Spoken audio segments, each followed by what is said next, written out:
take a few brief questions and then we'll have to go.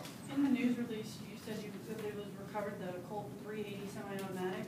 Where and in whose possession was this gun found? I cannot discuss the specifics of the evidence. As I indicated to you yesterday, I showed you the rule. I am limited by the Illinois Supreme Court, the body that governs my law license, as to what I can say.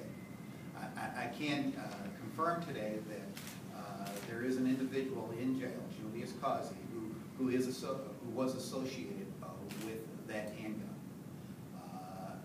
But in fairness to Mr. Causey, the evidence has to come out in court, not in a press conference. You said this is the question whether the chief of staff handled this situation appropriately from an internal perspective. But this investigation is just going to be into the theft of the handgun. Is it going to be into any administrative things that would have been done? I don't have power over the chief to prosecute him for an administrative mistake if there is one. Criminal law does not govern that. However, as I said, I don't know where this investigation is going to go. If there is some issue that arises, we'll address that. But we can speculate, from now until the end of time as to what may or what might not be there. We'll see what the investigation does, and if there are some crimes addressed that arise, we will address them.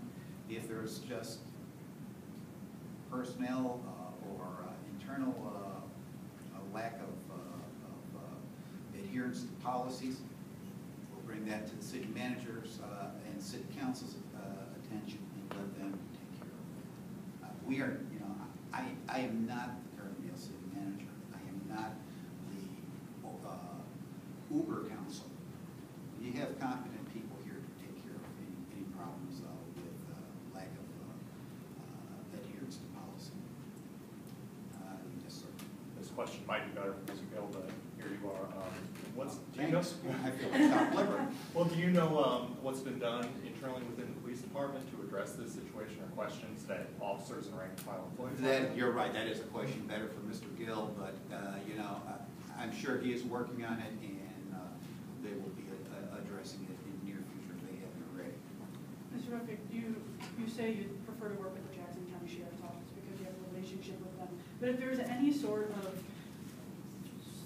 wrongdoing by administration, wouldn't it be best to go with a completely different agency that there is no relationship with the Carbondale city or county? Well, which agency would that be, Fana?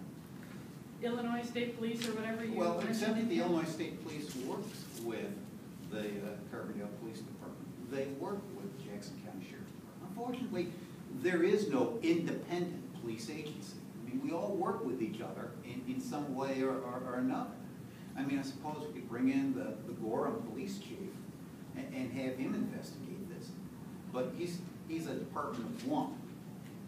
So, as I said, I have worked with Sheriff Burns, and I trust his integrity without question.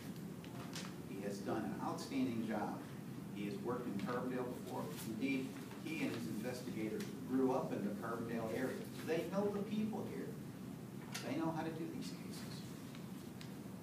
So has it started, the investigation? We've been talking about some ideas, and they will be taking some steps. Any idea when the start date would begin, or would that be considered a start date in the discussion? We've already been discussing it. So, and DW, it's not a 60-minute show. You know it, and I know it. One more question, and he's somebody who hasn't asked a question. You asked a question yet? Do you have any insight that you want to share with us? I would like to ask Mr. Gill a question, frankly, and I'd like to hear if you guys are going to be doing anything internally to look at, have there been any changes made or anything like that regarding, reports and whatnot? I mean, that's a question for